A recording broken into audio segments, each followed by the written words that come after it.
Good morning everyone. Annamacharya కాలేజ్లో నాకు seat వచ్చింది. అలానే ఈ కాలేజ్ చూద్దామని వచ్చాను. మీకు ఈ వీడియో యూస్ఫుల్ అవుతుందని చేస్తున్నాను. ముందుగా కాలేజ్ బయట అయితే నాకు ఈ బోర్డ్ కనిపించింది. లోపలికి వెళ్ళి రిపోర్టింగ్ చేశాను. కాలేజ్ చూద్దామని వెళ్తున్నాను. కాలేజ్ అయితే ఒకే బిల్డింగ్, కానీ 3 బ్లాక్స్లా ఉంది. Left side CEC department, mechanical department, civil department ఉన్నాయి. అలాగే right side ECE department, triple E department, అలానే ఎంబీఏ, ఎంసీఏ కూడా ఉన్నాయి. మిడిల్ బ్లాక్లో లైబ్రరీస్, కంప్యూటర్ ల్యాబ్స్ కూడా ఉన్నాయి. కంప్యూటర్ ల్యాబ్స్ ఎలా ఉన్నాయో అని చూడడానికి వెళ్తే సిఆర్టీ క్లాసెస్ జరుగుతున్నాయి. సరే అని ఇంకా లైబ్రరీకి వెళ్ళాను. లైబ్రరీ అయితే ఇలా ఉంది.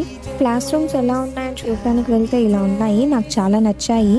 గ్రౌండ్ ఫ్లోర్లో ఆడిటోరియం ఉంది. ఫేస్ జరిగేటప్పుడు మాత్రమే ఓపెన్ చేస్తారంట. బిల్డింగ్ పైనుంచి చూస్తే వ్యూ చాలా బాగుంది. నాకు చాలా నచ్చింది. చూసారు కదా, ఒకే పెద్ద బిల్డింగ్, 3 బ్లాక్స్ ఉన్నాయి. అలానే పక్కనే గర్ల్స్ అండ్ బాయ్స్ కి హాస్టల్స్ కూడా ఉన్నాయి. ఇక్కడ ఉన్న వాళ్ళని అడిగాను, స్టడీస్ కూడా బాగున్నాయన్నారు. మీకు ఈ వీడియో యూస్ఫుల్ అవుతుందని చేశాను. అండ్ మీలో ఎవరైనా కంటెంట్ క్రియేటర్స్ ఉంటే డిఎంఎస్, అలాగే ఇలాంటి మోర్